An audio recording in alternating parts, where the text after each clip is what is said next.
attend the expo or participate? Did you participate or did you attend?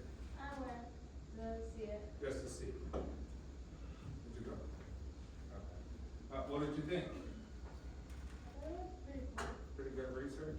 Mm-hmm. Anyone's ever participated? Ever had your own research? Oh, you have? Mhm. What kind of research was it for? We had to do we had to come up with our own company and present it. And we had to look up assets, stuff like that. Business, which business course? Business management 197. Okay, excellent. Great. Yeah, if you've never been, it's a great opportunity to kind of understand what research is, see the process, talk to other students about it. So I recommend maybe next year go. We're going to continue on with personality, wrap that up. Grades are updated, but like I said before, try to get in anything that's missing, whether it's discussion posts or any of the assignments or anything missing for research participation. Don't forget your research participation. We're moving fast. Next week is week 14, and that's pretty much about another week or so we're done. I came across this on Instagram. I thought it was pretty interesting. I wanted to show you. Kind of shows you sort of addictions that we have to social media and even things like tablets and use of technology. Basically addicted. Would you say that there's an addiction problem? Absolutely, absolutely. Let me show you two horrific stats. And you might expect this to be the suicide stats that I talked about last time. Up 50% for adolescents since 2010, up 140% for younger teen girls. Those are horrific. But there are two other numbers I can't get out of my mind. One is 48%, which is the percentage of our adolescents in America who say that they're online almost constantly. The phone is always in their hand. They're always checking it. Even if they're talking with you, they're thinking about what's on the phone. They are checked out of life. They're never fully present. They're almost constantly involved in social media. That's one number. 48% of our teens that's happened to. And then what I just found yesterday, which I can't believe, but here it is, 40%. That's the number of 2-year-olds in this country who have their own iPad, which means that in the last few years, what that means is that Americans, and it's the same thing in Britain, I know, Americans have basically realized, hey, if I just give the kid an iPad, I can have some peace. I can check my email. I can make dinner. And we're using it as a babysitter. So yes, you ask me, is it addiction? Yes. From the age of 2 all the way to the teen years, at least half our kids are hooked, I would say addicted. What do you think? You think we're addicted to the social media? Or we have an attention problem? That we're constantly thinking about FOMO? What's happening on there? Notifications? You want to disagree with this? No? I think the most disturbing stat is the suicides, right? Up 140% since 2010. So you can maybe say as a research project there may be a correlation between that. Why is the suicide rate for adolescents up so much since 2010 when there's an increase in the use of technology that goes along with it since 2010? So to some degree, maybe social media, even though it gives us instant gratification and dopamine kicks, right? We're looking at different videos and sharing likes. We may be getting more depressed and feel worthless because of it. Unconscious. We say this happens in the subconscious. All right, personality. Hey, last class we talked about what personality is from a theoretical perspective. Right, so we have different theories. One, we got Freud. Freud has psychoanalytic and psychodynamic theory. Freud essentially says, hey, by the time you're 5 years old, that's it. Personality's formed. You may think all these wonderful things happen as an adult, as an adolescent, that changes you, and you change and you evolve. Freud says, no. It's really just, you believe that, but it's in the unconscious that really your personality formed. So we say personality refers to consistent, observable patterns of feeling, thinking, and behaving. Can't be short-term things, has to be enduring or long-term things that we're talking about. So we said there's personality structures, right? Things that remain consistent over significant periods of time, and then processes, the psychological experience and behavior from them.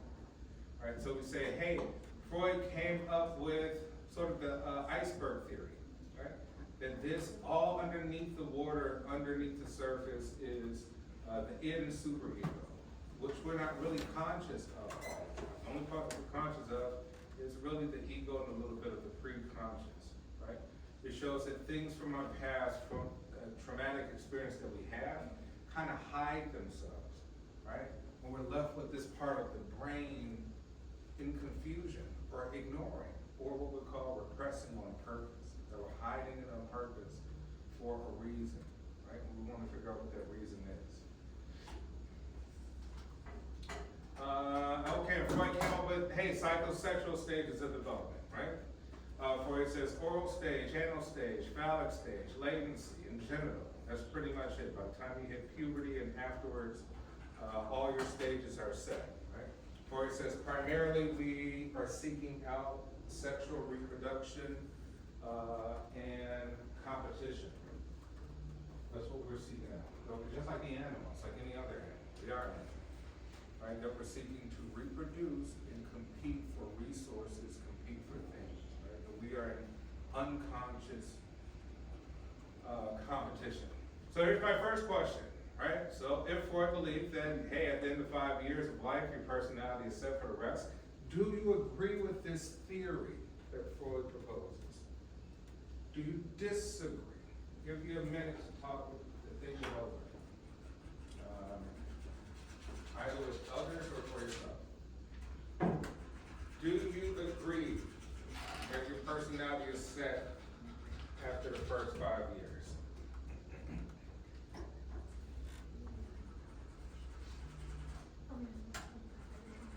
What do you think? Agree or disagree? Do you think there's more to it? Yes. I disagree. There's like a thing that your personality is made up of all the people that you can talk to. So Over the course of a lifetime? yeah, over the course of a lifetime. And I think that's really true because from when you're 5 years old, those first people you meet is your mom, dad, siblings. Mm-hmm. So a bit of your personality comes from them. And then once you go to school, you start making friends. And then your personality just goes from there because you're meeting new people and you're making new experiences. And those experiences change you and shape you so the person you're shaped. So personality evolves depending on social interactions. And they'll create long-term personality traits, behavior, not short. Okay, anyone else agree or disagree with Freud? Do you think that there's more to it? All right, next, we got defense mechanisms, right? So part of Freud, he says, hey, we have something that is devised by the ego to protect against anxiety, right? How do we protect against anxiety? He says 2 ways. We can either block anxiety-provoking ideas. We can either block anxiety-provoking ideas from reaching the consciousness, such as repression. So Freud's like, hey, we're constantly experiencing anxiety, right? And if we have something very traumatic, we want to block it on purpose. If we don't block it, we can't move forward and cope.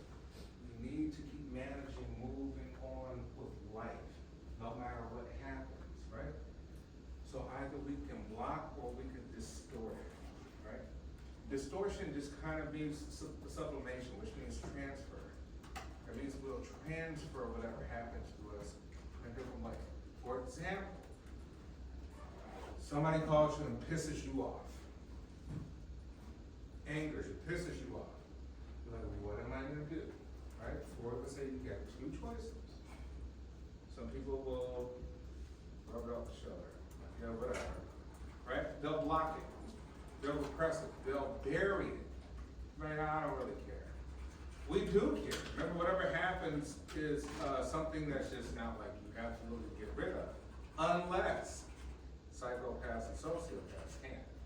But for an average human being who actually cares about things in life, you can repress it, you bury it. You block it.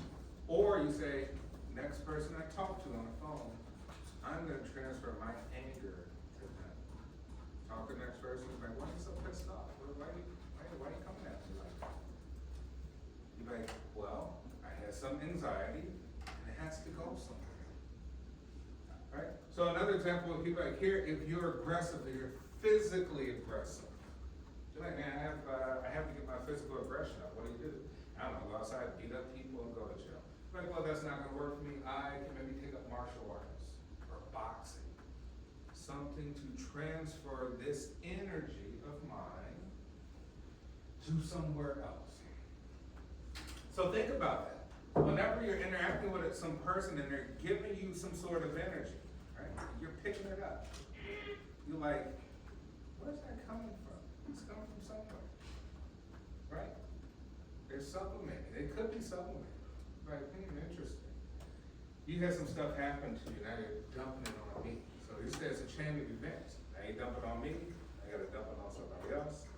The next person has to dump it on someone else. Right? You have an angry mother. Hey, mom, where's your anger coming from? Sublimation. Maybe you should seek therapy and find out where that anger comes from, because you're transferring it to me. Right? I see what you're doing. Some people block, but then we say, hey, blocking or repression is not always good. It's there, and it can cause delusions. It can pile up like a mound of dirt and finally explode. So you're like, hey, all right, is it more manageable to transfer the energy somewhere else so that you can manage it, or repress it? And you'll come back to it after it's a big mountain of repression, right? Big mountain of repression might be more devastating because it's like, hey, why are you down? Why are you depressed? Why are you this? Like, I don't know, I just feel it. Well, you've probably been repressing quite a bit of stuff that's been happening to you, and you haven't been managing it in some way. All right, so for instance, we got all types of defense mechanisms. Hey, one of them is denial, right? Failure to admit the existence of true nature of emotionally threatening information. You just completely deny the information. Here's an example. After buying a house in an earthquake-prone area, a person denies the existence of valid scientific evidence showing that an earthquake is likely to strike. Denial means that you think that you're an exception to the rule. It's not going to happen to me. Like, hey, but we have evidence to show that it kind of happens to everybody. Well, I'm so special that I'm an exception to the rule. And then we say repression, failure to remember anxiety-provoking information about one's past. Right? An adult does not recall an emotionally disturbing event from childhood. But the adult knows that there's something very wrong. They can't identify it, but something is wrong with them.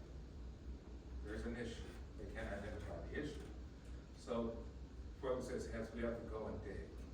Right? And I'll show you how Freud says we go and dig. Rationalization, formulating a logical reason or excuse that hides one's true feelings or motives. Right? After being turned down for a date, you say you weren't really attracted to the person anyway. Right? I wasn't really interested in it. Right? You try to rationalize it, to hide your true motives and feelings. Projection, which is very common, concluding that other people possess undesirable qualities that actually exist in oneself. Here's an example. A hostile, aggressive person starts a fight with someone but blames the other person for initiating.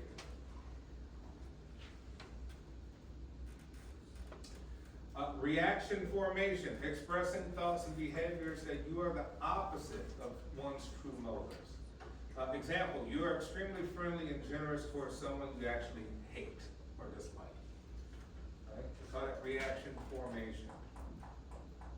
You're showing the opposite of your true motives. You're faking it, basically.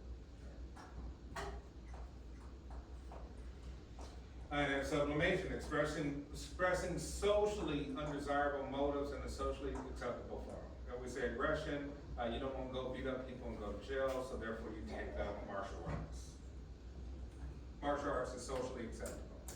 If you want to just beat beating up people on the street, not socially acceptable, right? Displacement, redirecting mental energy from a threatening target to an unrelated and less threatening target.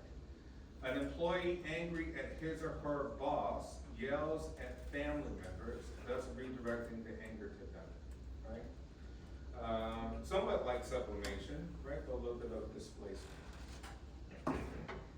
So Freud says, hey, how do we get out all this unconscious stuff? Like, what's the method, the process? Well, if we were in a therapy session with Freud, Freud would say, hey, come in. Hey, nice to meet you. We would have gotten all the basic information about you. Age, race, ethnicity, socioeconomic status, education, blah, blah, blah. Freud was like, hey, you know, have a seat on this couch. Actually, lay down on this nice little chaise or couch. Make yourself comfortable. Freud says, I'm going to turn away from you and not look at you. As I listen to you talk, and I'll take notes. I don't want to have any impact on your behavior through vision, right? Body language, etc. Because body language is, we get an automatic response. Right? Someone stares at you, you get uncomfortable. Someone does, you know, it's just part of our unconscious behavior. So Freud says, hey, we will have free association. So Freud says, for the next hour, talk. You know, like Freud talked about, like, act like I'm not here. Talk about all the thoughts that come to your mind. This is a very comfortable environment. Let anything that comes to mind out. You go, well, Freud, what are you looking for? While I talk. Well, Freud says, hey, you might ramble on, and mom comes out 3 times within an hour. You might ramble on, and boyfriend or girlfriend comes out. Your dog, dad, cousin, something that happened in 3rd grade. Freud says, with free association, right, that you would unconsciously spill out the deep-seated truth about something without you even knowing it, right? So that's free association. Come in, just talk for an hour, and take notes.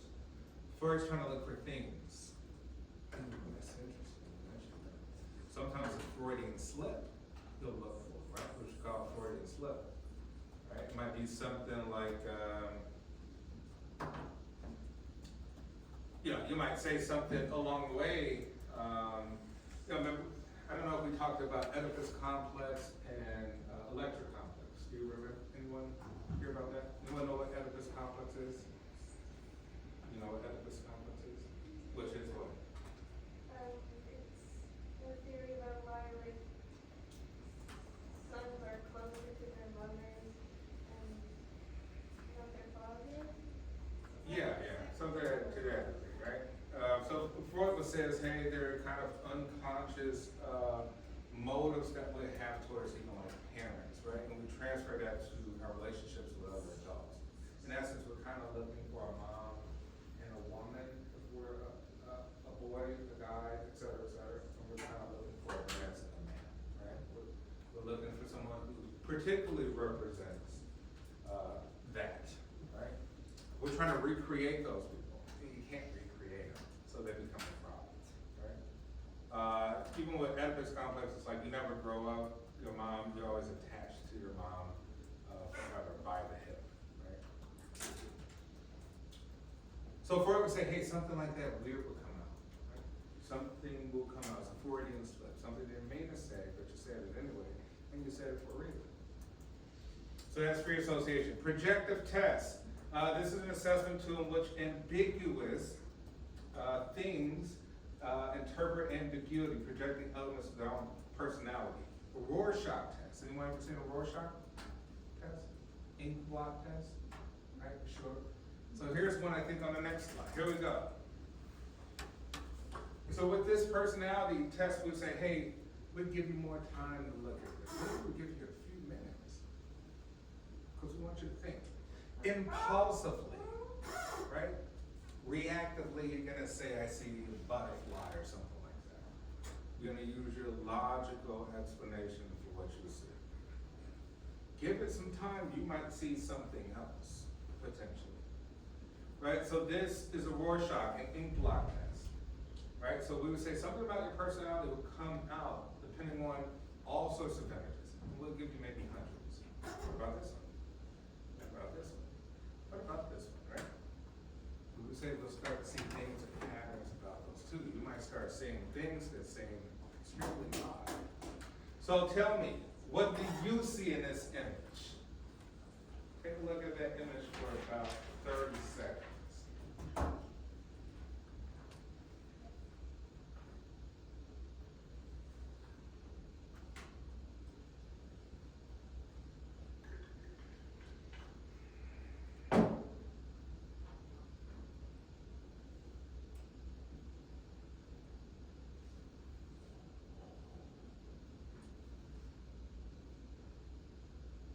Okay. What do you see? Two dogs. Two dogs? What do you see? I'll come back to you. What do you see?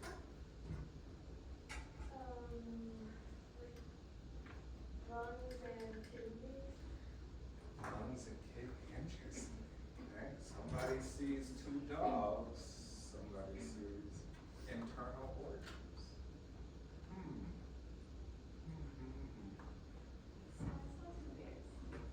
Two bears. Friendly teddy bears. I see two baby feet. You know when they stamp the babies' feet on like a The paper? imprint? Yeah. Two baby imprint footprints. Pelvis. Interesting. I saw pelvis too. Pelvis.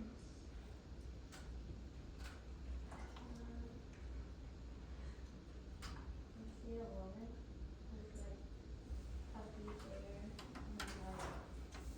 like the curly hair coat.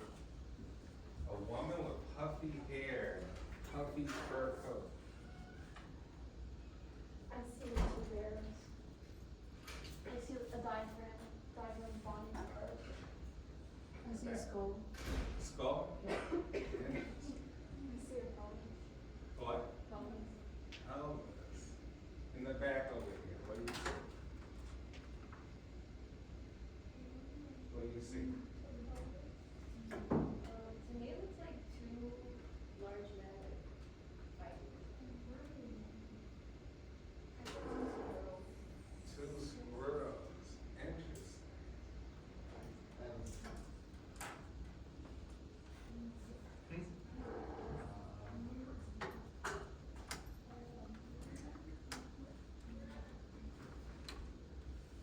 That's what Freud would say. Freud says you struggle with anxiety for things that don't make logical sense. Freud says you're looking for logic, and you can't find it. You're trying to derive meaning. Hey, what about our other two students? What do you see? Excuse me. What do you see up here?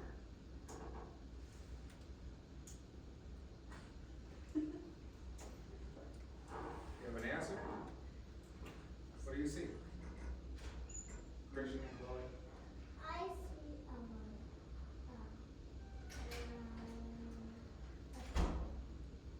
What about you? I see An A? Guess what Freud would say about you?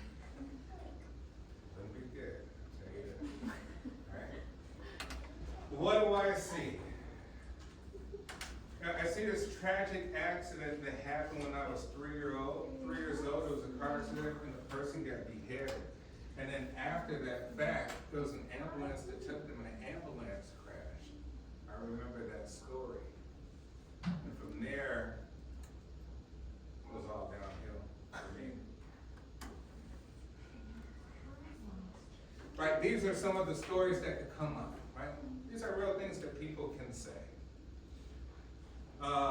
But give enough time, you'll see multiple images. And they actually work. If we had about 50 images, I'm telling you something, by the 30th image, you'll start getting some weird answers.